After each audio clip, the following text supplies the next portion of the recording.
अधिक मोगाचनो दिव्यवाणी लाईव्ह ह्या मागण्याचे कार्यक्रम आम्ही शांतीसेम त्रिंदादीक समर्पण देऊया. बापाचे आणि पुताचे आणि पवित्र आत्म्याचे नावी आमेन. सर्वेश्वराचे नावी आमचो आधार, ताणे रचला सर्गानी संसार. सर्वेश्वरा ऐक म्हजे मागणे आणि म्हजी बोब तुझ्या मुखार पावोवन दी. सर्वेस्पर तुमचे सवे आसो आणि तुमचे सवे आसो. भोव मोगाचनो जेजू आमचो राय आणि तो आमकां जाय. गायना रुपार जेजूक मोगाचनो राय म्हणून वळखून घेवया, तो आमकां जाय म्हणून. ताचे लागीं परतून आमी मागया. जेजू तूं आमचो राय, जेजू तूं म्हाका जाय.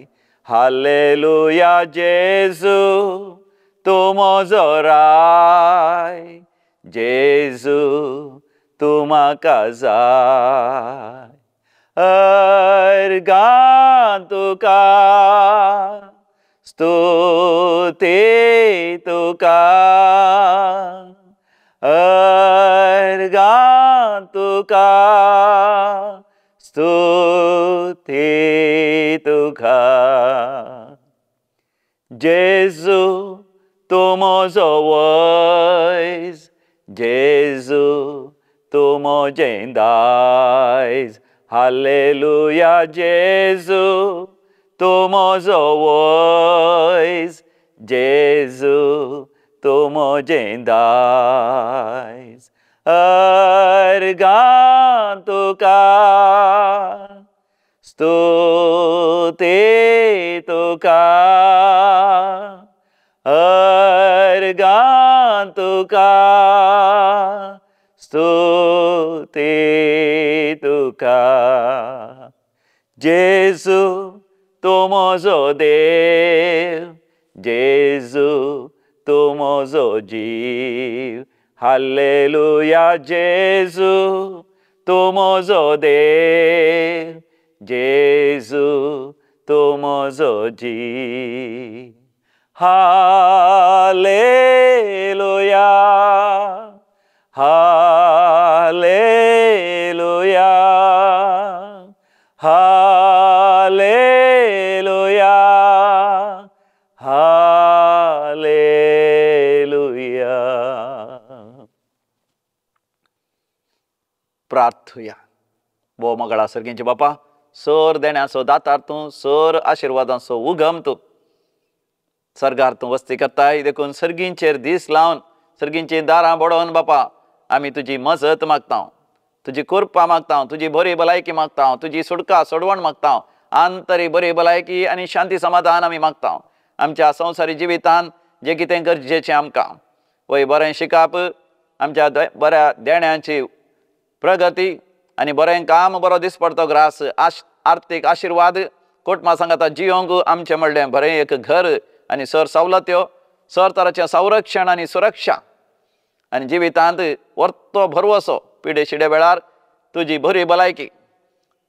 सर देंवसराच्या सैतानाच्या दुश्ट शक्तीच्या सर बांदपास आसलें सुडका सोडवण बापा तुज्या भुरग्यांक जे कितें गरजेचें तें सगळें दिवन बापा तूं तांकां आशिर्वादीत कर.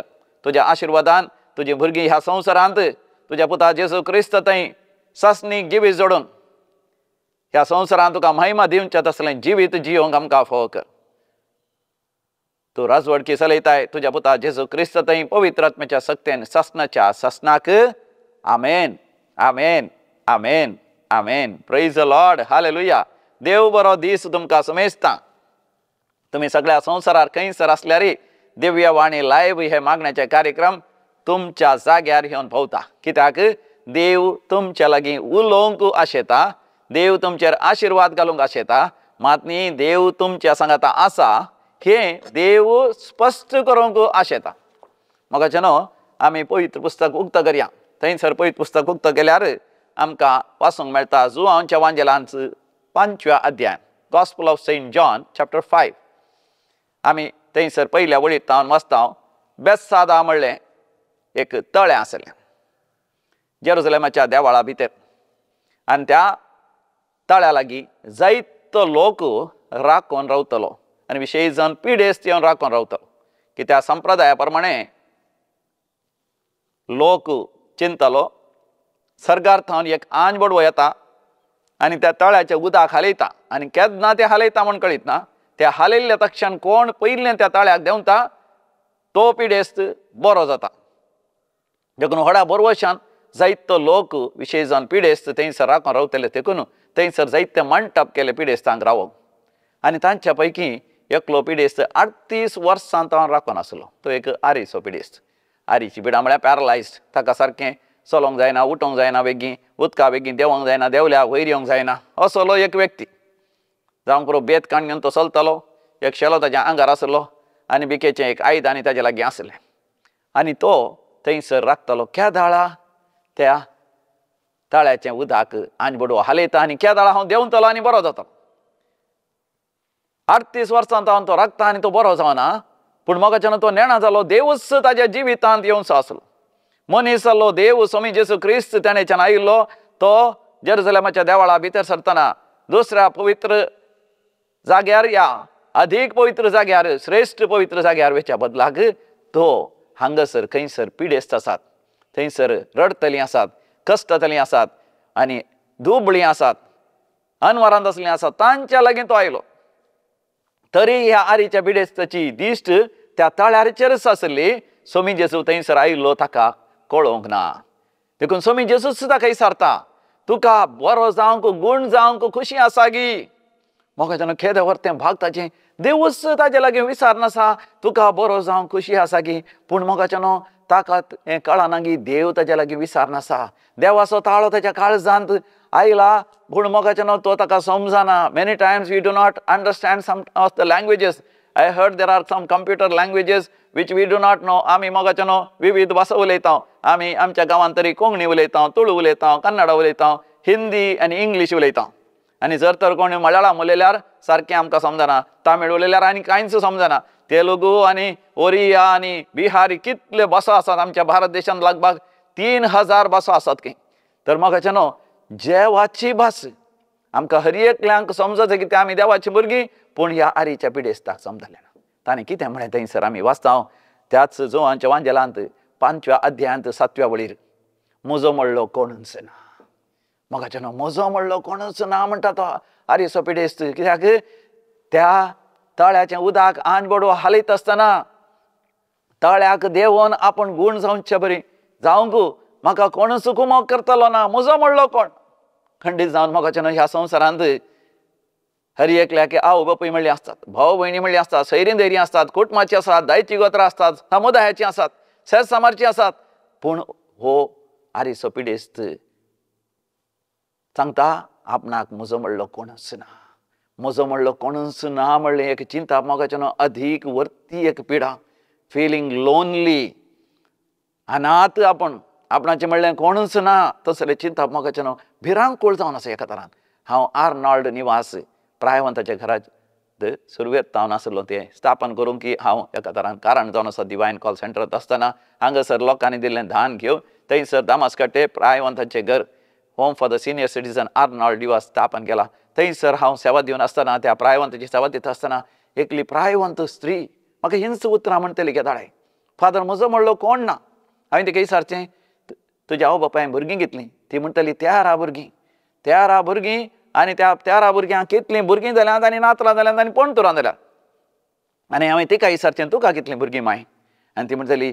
म्हाका 9 जाणां भुरगीं आनी तर तुका नातरां कितलीं वय 22 जाणां नातरां आनी नातरां पैकी थोड्यांक येदोळच पणतुरां जाल्यात पूण ती म्हणटा फादर म्हजो म्हणलो कोणी ना कोणूच येनात म्हाका मेळोंक कोणूच म्हजी जतन घेनात हांव जियेल्यारी मेल्यारी तांकां कांयच फरक पडना म्हाका जेन्ना खेद व्हरता एक दूख ती आवय एक माय एक प्रायवंत स्त्री व्हडली माय तिच्या काळजांत अनुभव करनासा ह्या दिसांनी दैवी कलोरित्र मंदिराक जायतीं जाणां तरणाटी सयत आयलीं हांगासर ICYMचें व्हडलें सयत एक मुवमेंट आसलें डिवायन कॉल स्पिरिटरी सेंटर मुल्की हांगासर मेठानोया म्हणलें शनिवारा संजेर येवन आयतारा दनपारा पर्यंत हांगासर आसलीं तांचे पैकी थोडीं जाणां म्हजे लागीं वैयक्तीक तरान कावन्सिलिंगाक वैयक्तीक समालोचनाक आयिल्ल्या वेळार त्या भुरग्यांत हांवें आयकलें हेंच फादर म्हजो म्हणलो कोणी ना फादर म्हजें म्हणलें कोणी ना. तांकां आवय बापूय आसात, भाव या भयण आसात, जायते आस्तबदीक आसा, बरें शिकप आसा, बरें तरणाटपण आसा, बरीं तालेंत आसात, देणी आसात, पण तांकां भोगता म्हजें म्हणलें कोणी ना. ल्हान आसतनाच भुरग्यांक भोगता की म्हजे आवय बापूय थोड्या संगतींनी म्हज्या सांगाता नात. आनी वाडटा आसतना तरणाट्यांक भोगता म्हजो इश्ट ह्या इश्टीन थोड्या संगतींनी मात म्हज्या सांगाता आसा, थोड्या संगतींनी म्हज्या सांगाता नात. आनी उपरांत मोगार पडल्या उपरांत सुरवेत तांकां भोगता आपणाची ती मोग करणार, म्हजे लावर, म्हजे बेलावेड संपूर्ण तरान म्हजें म्हण. पूण एक दीस ना जाल्यार एक दीस हें सत तांकां उगडापें जाता की म्हजें मोग करणार, म्हजें बेलावेडवान, म्हजें लावडवान संपूर्ण तरान म्हजें न्ही. आनी त्या वेळार मोगाच्या नाका निराश जाता, देदेस्पर जाता. थोडीं जीव घात करूंक अशें येतात आनी थोडे बेबदेपणाक लाभ जाता, सोरो पिवंक सुरू करतात, आमाल पिवणें सुरू करतात आनी थोडे बिडी, सिगरेट, ड्रग्स, विविध वायट संवयांक वळख जातात. आनी काजर जाल्यार तरी म्हाका म्हजी म्हणली पती नासतली, म्हजो म्हणलो घोव आसतलो, म्हजी म्हणली भुरगीं आसतलीं, नात्रां आसतलीं, असले हाका भरवशान मोगाचें न्हू सबार जाणां काज जाता. पण काज जाल्या उपरांत थोडे फावटी तांकां भोगता म्हजी म्हणलीं कोण नात, आपणाची म्हणलीं कोणूच नात. तसले हेका खंती बेजारायत आसतना मोगाचें न्हू आमी विविध तरांच्या पिडेक वळख जाता. दैवीक रेतर मंदिराक एक कॅन्सर पिडेस्त आयिल्लो आनी तो हांगासर रेतेर करता आसतना सबार फावटी म्हाका मेळोंक ताणें प्रयत्न केले. सबार फावटी तो मेळ्ळो, म्हजे कडेन उलयता आसतना तो म्हणटा फादर म्हजें म्हणलें कोणूच ना म्हणून म्हाका कळ्ळें. आनी हांवें म्हणलें कितें जालें? फादर म्हाका कॅन्सर पिडा आयिल्ल्या वेळार जायत्या डॉक्टर लागीं हांव गेलो, जायते पयशे आसले म्हजे कडेन, जायते आस्तबदीक आसा, म्हज्या बैल्या भुरग्यां खातीर जायतें करून दवरलां. पूण डॉक्टर लागीं गेल्या वेळार हर एक डॉक्टर म्हणलो ही पिडा गूण करूंक जायना. तांणी सीदा स्ट्रेट अवे सांगूं ना जाल्यार म्हाका समजलें तांच्यान ती पिडा गूण करूंक जायना. हें आयकल्लें म्हजी बायल भुरगीं अजा पावलीं, विजमीत पावलीं, ती आकांतलीं जाल्यार हांव जाणा तांच्या मतीन काळजांत थोडे फावटी तांकां भोगतलें हांवें मेल्यार बरें म्हणून. कित्याक हांवें सोरो पियोनूय तांकां जायते कश्ट दिला. तांणी सांगिल्लें आयकनासतना हांव मोजा मान भोंवन घमातां गेल्ले वरवीं तांकां जायतें दुखलां. देखून तांणी सांगचें तें सारकें हांव मेल्यार इवडनी म्हणून, पूण म्हाका म्हज्या काळजांत भोगता म्हजें म्हणलें कोणूय ना. देखून हांव एक रेतीरेक आयलां म्हजो सोरो सोडूंक, वायट संवयो सोडूंक आनी एक बऱ्या मरणाची कृपा म्हाका जाय. आनी मोगाचें न्हू हांगासर रेतेर करता आसतना हांवें ताका दिल्लें देवाचें उतर जावन आसा जेरेमाया प्रवादीच्या बुकांत अध्याय 30 वळ 17. जेरेमाया चॅप्टर 30 वर्स 17 हांवें ताका म्हळें हांगासर सर्वेस्पर देव म्हणटा हांव तुका नव्यान बरी भलायकी दितलो आनी तुजे घाय हांव गूण करतलो. तुज्या दुस्मानांनी तुका सांगलां सियोन सांडून गेल्लेली जावन आसा. मोगाचें न्हू आमकांय थोडे फावटी अशें भोगता की सगळें आमकां चिंतात आमकां सांडून घाला म्हणून. पूण मोगाचें न्हू देव आमकां सांडून घालिना. आनी त्या भावाक म्हळें तुजो देव तुका सांडिना, तूं हांगासर देवा लागीं आयलोय, आतां देव ताचें उतर, ताचो संदेश, ताजी येवजण तुका उगडापी करनासा. देव तुका नव्यान बरी भलायकी दिता, तुजे घाय गूण करता. डाक्टरांक गूण करूंक जायनातली ती पिडा देव गूण करता आनी तूं वाचतलोय, तूं बरो जातलोय. हांगासर मोगाचें रेतीन ताका विशेश दैवीक अनुभव जालो. विशेश तरान देवान आपडलेलो तसलो, देवान ताची दुकां पसून काडलेलो तसलो, देव ताच्या काळजांत उलयलो तसलो ताका अनुभव जालो. आनी ताका सगळां भोगसूंक कृपा मेळ्ळी. आनी तो म्हणटा पयले फावटी ताणें सगळां भोगशिलें, सगळां लागीं राजी जालो ताच्या काळजांतच. आनी हर एका वायटाच्या दुश्ट सत्तेक ताणें ताच्या तावन जेसूच्या नांवान धांवडयलें. खरी सुडका अनुभव जाली, पवित्र आत्म्याचो अभिशेक अनुभव जालो. ताच्या उपरांत ताका रेतीर येतलो मोगाचें एक आबिरूच आयली की हर एका म्हयन्या म्हणल्यार बरी 3-4 म्हयने तो कंटिन्युअस रेतीरेक आयलो. आनी ताच्या उपरांत हर एका सोनवारा म्हणल्यार बरी रेतीरेक येता. आनी दीस वयतना ताची कॅन्सर पिडा चड जावच्या बदलाक मोगाचें उणी जाली. डाक्टरांक अजाप. आनी ताच्या उपरांत डाक्टरांनी ताका एक ल्हानशी सर्जरी करची आसली, ती सर्जरी सयत केली आनी ताका दिवची आसली वखदां दिली. आनी डाक्टरान म्हळें तूं बरो जालो जाल्यार देवाचें शेक व्हरतें. अजाप, विजमीत आनी अद्भुत शिवाय दुसरें कांयच न्ही. डाक्टरच ओपले ते क्रिस्तांव न्हय जाल्यार तुज्या सोम्या देवान जेजूनच बरें केलें. आनी तो म्हणटा म्हाका एक साथ दिवंक अवकाश मेळ्ळो ह्या पिडे वरवीं. आनी आतां संपूर्ण तरान बरो जावन हर एका शेनवारा दैवीक रेतीर मंदिराक येता. तो शेनवारा हर एका शेनवारा सकाळीं 9 वरां तो दनपारां रेतीर आसता. त्या रेतीरेन तो वांटो घेता. वय मोगाचें न्हू देव आमचे लागीं परतून परतून उलयता आनी म्हणटा तुका कोण ना म्हणनाका, तुका सगळ्यांनी सांडून घाला म्हणनाका, कित्याक हांव तुज्या सांगाता आसा. जोशुआक सांगली ती उतरां कितली अपुर्बेची मोगाचें न्हू. यहोशुआ चॅप्टर 1 वर्स 9 यहोशुआच्या बुकांत अध्याय 1 वळ 9 सर्वेस्पर देव जोशुआक म्हणटा हांवें तुका फरमायलां न्ही दृढ आनी थीर राव भिये नाका आनी धैर्य साणी नाका, कित्याक हांव तुजो देव, तूं खंय गेल्यार हांव तुजे सवें आसतलो. प्रेज द लॉर्ड, हालेलुया. ही उतरां मोगाच्यान आमच्या काळजांत जगोवन दवरूं जे तसली उतरां. ह्या उतरांनी आसा मोगाच्यान बरी भलायकी, सुटका, सोडवण आनी आशिर्वादांचो शिवर. सर्वेस्पर देव म्हणटा हांवें तुका फरमायलां न्ही गी, देवान आमकां फरमायलां न्ही गी. कितें म्हूण फरमायलां? दृढ रावाजे आनी थीर रावाजे. दृढ आनी थीर राव. दृढ म्हळ्यार मोगाच्यान भावार्थांत दृढ, आमच्या शिकपांत दृढ रावाजे, आमच्या त्या आपोवण्यांत आमी दृढ रावाजे, आपणाच्या भेसांत आपण दृढ रावाजे, आपणान हाती घेतल्या त्या योजनांत येवजणेंत हांवें दृढ रावाजे, हांवें घेतल्या त्या निर्धारांत, हांवें घेतल्या त्या निचवांत हांवें दृढ रावाजे, हांवें थीर रावाजे. आनी हांवें भियोंक नजो. मोगाच्यान आमी कोणाकच भियोंक नजो, कित्याक सर्वेस्पर देवूच म्हणटा. तर आमी आतां कितें म्हणचें? जर तर देव आमच्या पक्षान आसा, आमच्या विरोध रावतलो कोण आसा? रोमन्स चॅप्टर 8 वर्स 32, रोमाकारांक बरयल्लें पत्र अध्याय 8 वळ 30 आनी 2. जर तर देव आमच्या पक्षान आसा, आमच्या विरोध रावतलो कोण आसा? मोगाच्यान एक भयण हन्ना भारतेवचिंदान म्हाका फोन करूंक लागली 6 म्हयन्या पयलें, आनी ती म्हणाली, फादर म्हाका आतां अरेस्ट करतात, जैला व्हरतात. हांवें म्हळें कोणें म्हळें तुका? म्हज्या त्या इश्टिणेन, ताचे हांवें पयशे काण गेले, आतां म्हाका पयशे फाटीं दिवंक जायना. आनी आतां तिणें म्हाका पुलीस केस करता, जैला व्हरता म्हळें. आनी म्हज्या घोवाक हांव सांगूंक जायना, कित्याक काजारा पयलीं हांवें ते पयशे काण गेले म्हज्या आवय बापाय खातीर, भाव भयणी खातीर, कुटुंबा खातीर आनी इल्ल्या काजाराच्या खर्चा खातीर. आतां घोवाक सांगल्यार घोवूय म्हाका सोडटलो, कोण ना म्हजो. आनी आतां हांवें कितें करचें फादर? म्हाका न्हू त्या वेळार त्या भयणीक हांवें सांगलें, भिये नाका, भिये नाका, तुज्या विरोध वापरलेले खंयचेच हातेर सुफळ जावचें ना. तुज्या विरोध उरयलेली जीब फोडकिरी म्हणून तूं रुजू करतली. देवाच्या सेवकांचे हें भाग जावन आसा. इजाया प्रवादीच्या बुकांत 50 आनी 4 अध्याय वळ 17, आयजाया चॅप्टर 54 वर्स 17. म्हाका न्हू ही भयण भियेता, म्हणटा परतून परतून फोन करता, सकाळीं दनपारां सांजेर. कोणें तिका म्हणलें दैवी कलोरेतर मंदिराक फोन केल्यार तुका आनी तूं सुटका मेळटा ना जाल्यार तुवें जैला वचचीं आनी तुका कोर्ट केस जातली, पुलीस केस जातली, पुलीस तुका सोदून आसात, अशें सगळ्यांनी बेश्टयलें. आनी हांवें तिका म्हळें तूं दैवी कलोरेतर मंदिराचें आराधन पळय, मिसाचें बलिदान पळय, आनी सदांय आराधनांत वांटो घे. तुका जाता जाल्यार दैवी कलोरेतर मंदिराक ये. म्हाका न्हू तें फाटीं घालतलें, म्हाका आतां येवंक जायना, म्हजीं भुरगीं ल्हान आसा, त्या भुरग्यांक हांवें कशें येवचें, म्हज्या घोवाक सांगोना. हांवें म्हळें तूं दृढ राव, थीर राव, भिये नाका आनी गमा नाका. ये तूं सर्वेस्पर देवा लागीं, आनी देव तुज्या जिवितांत वर्ते अजाप करता. म्हाका न्हू अकरेक एक दीस धैर्य काण घेवन शनवाराच्या ते रेतेरेक आयलें, आनी हांगासर रेतेर जाल्लेच दनपारां 3 वरार म्हजे लागीं उलोवंक लागलें. आनी हांगासर उलयत आसतना म्हाका न्हू ताजे सगळे कस सांगले. सांगाता म्हणून आमी मागोवन ते फाटीं गेले.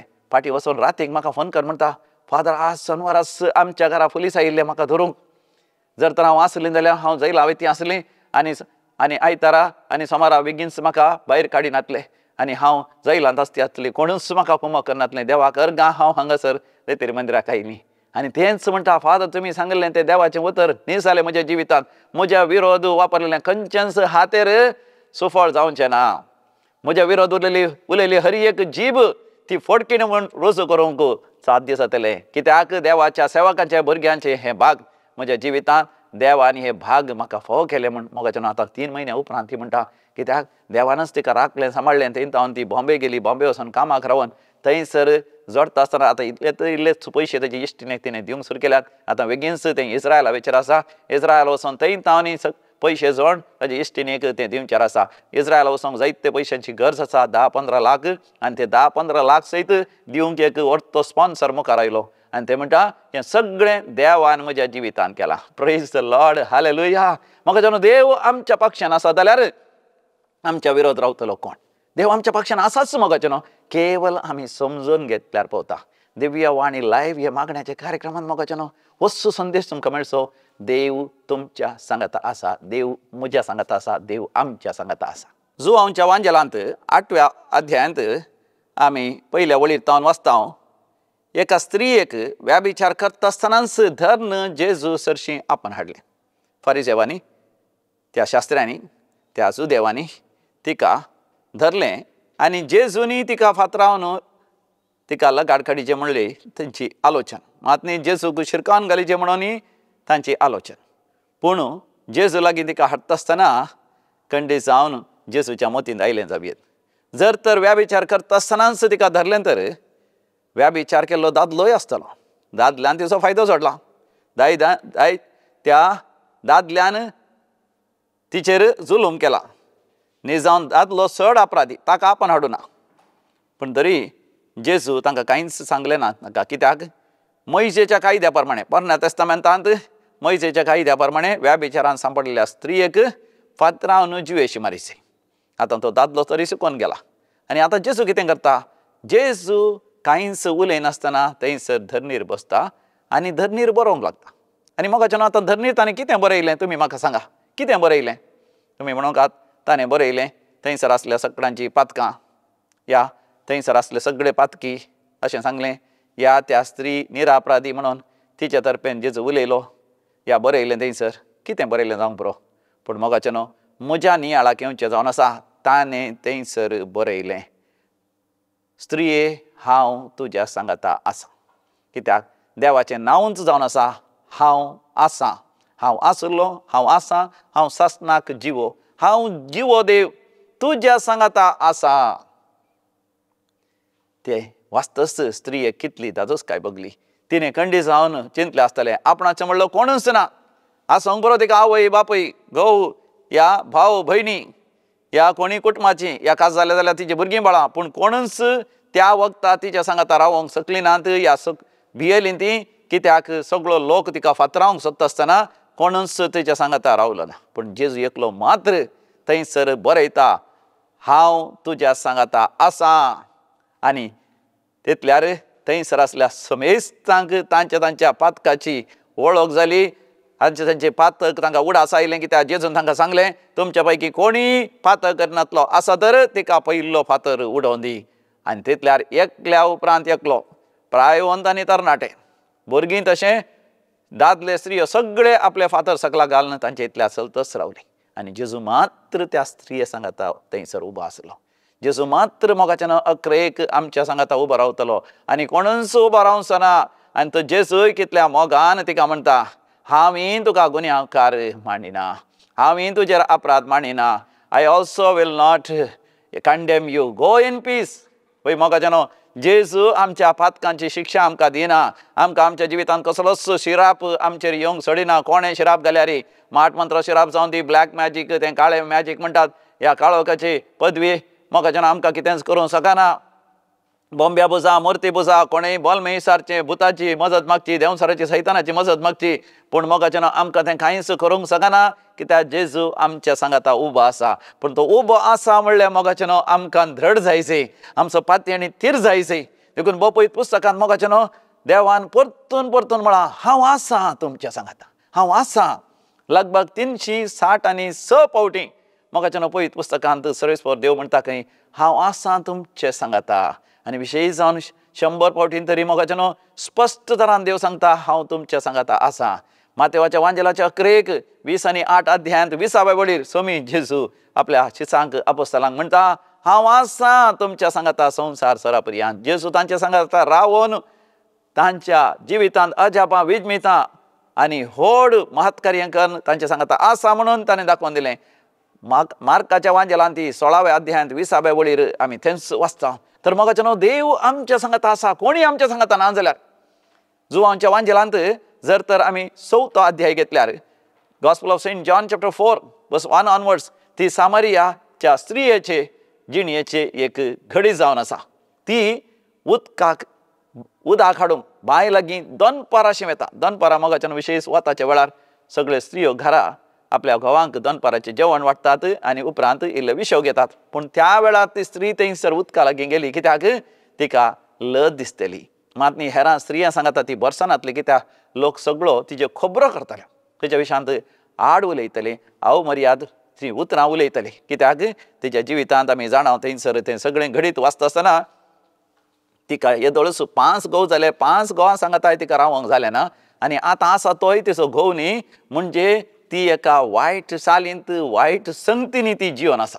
लोक तिच्या विशयान खबरो करता, पूण मोगाचें कोणूच तिका समजना, कोणूच समजनातल्या वेळार मोगाचें देव आमकां समजता। देखून ती त्या जाकोबाच्या बांय लागीं उदक हाडूंक येता आसतना त्या बांयच्या काट्यार कोण बसून आसा? स्वामी जेजू बसून आसा. वय मोगाच्यानो आमी निराश जावन देदेस्पर जावन आमी मोगाच्यानो एकसुरी आसतना जेजू थंयसर हजर आसा. ह्याच दिसांनी एकल्यान म्हाका म्हळें, फादर म्हज्या जिवितांत इतलें निराशपण देदेस्पर जालें कित्याक म्हज्या आवय बापायनी म्हाका वय जायतें दुखयलें, जायती बेजाराय हाडली आनी म्हज्या गर्लफ्रेंडांनी म्हाका घात केलो, तें म्हाका सोण गेलें. देखून हांव जीव घात करूंक म्हण बेजारलो आनी कितें करचें म्हण म्हाका कळना. बायक काण गेलें, व्हडा वेगार हांव आसलो. हांव चिंतलो वचोन एका लॉरीक म्हणी आपटयता म्हणून. हांव व्हडा वेगार वता आसतना मुखार म्हाका लॉरी दिसता. एकाच बरा म्हाका एक ताळो आयकलो. हांव तुजो मोग करतां, हांव तुजो मोग करतां, हांव तुजो मोग करतां. खंयत हांव तो ताळो आयकलो म्हणून वतना ताणें तक्षण ब्रेक मारली आनी ब्रेक मारतना एक फावटी भियेलो फाटल्यान आसली बसां कारां म्हाका येवन आपटात कोणा म्हूण. कोणेंय म्हाका आपटोना. हांव देगे वचोन थंयसर रावलो. म्हजे हात पांय खामतले आनी थंयसरच रस्त्याच्या एका कुशीक थंयसर देगेनूच बरें तण आसलें, त्या तणाचेर बसलो. बायक थंयसर हांवें सोडलें आनी त्या तणाचेर बसून इल्लो वेळ लागलो. लगभग 5 मिनटां हांव थंयसर एक विशेश दैवीक अनुभवार आसलो आनी थंयसर म्हाका परतून परतून ताळो म्हाका आयकतालो. हांव तुजो मोग करतां, हांव तुजो सासणीक मोगान मोग करतां. आनी तो म्हणटा उपरांत उगडास करतना घरांत ताजी आवय आनी बापूय तशेंच व्हडली माय केदाळे दैवीक रितीन तेचें आराधन आयकतली आनी तांचो वांटो घेतली. त्या दाळा ताका आयकलें तें उतर ताणें मात तें मती घेवना कित्याक तो एका चेडवाच्या मोगार पडलो आनी तें चेडून ताचे ताणें पयस वता म्हणून हर प्रयत्न करतलो. ताणें ताचो मोग करून ताणें फाटीं येवंक कितलें प्रयत्न केल्यार तें आयलें ना. मात न्ही एका दुसऱ्या चेड्याच्या मोगार पडून ताजे सांगाता भोंवता तें पळयल्लें हो निराश जाल्लो. पूण आतां जेसू म्हणटा हांव तुजो मोग करतां, सासणीक मोगान मोग करतां. उपरांत ताणें पळय मोबायल उक्तें केलें खंय थंयसर वय पयले फावटी ताणें बायबल डावनलोड केलो. खंयसर आसा हें उतर तो जाणा जालो. जेरमाया प्रवक्त्याच्या बुकांत 31 अध्यायांत 3ऱ्या वळीर Jeremiah chapter 31:3 I love you with an एवरलास्टींग लव, आय कंटिन्यू टू लव यू. हें उतर ताच्या काळजांत परतून परतून आयकोंक लागलें. थंयच्यान सीदा तो दैवीक रितीन मंदिराक आयलो आनी त्याच दिसा हांगासर रेतीर आसली आनी हांगासर ताणें रेतीर गेली. रेतीर वेळार ताका इतलो दैवीक अनुभव जालो की तो म्हणटा ताच्या जिविताचो नीस अर्थ ताका समजलो. देवातान आयिल्लो तो देवा लागीं फाटीं वचोंक आसा. देव मात ताच्या जिवितांत शाश्वत. हे संवसारी सगळे संबंद क्षणीक या ते नश्वर. देखून ह्या संवसारांत हर एकल्यान सोय मोग करता आसतना आमी जाणा जाय तो मोग शाश्वत न्ही. केवळ देवाचो मोग आमच्या जिवितांत आसल्यार आमी मोग करतना आमी विस्वासी तरान मोग करता, प्रामाणीक तरान मोग करता, निस्वार्थी तरान मोग करता, सतान आमी मोग करता. मोगाचें न्हू आज तो एक अपूर्व असो दैवीक आंज म्हणल्या बरी तो तरणाटो जीवन आसा आनी देवा घरगा आनी होगलाप दिवन आसा.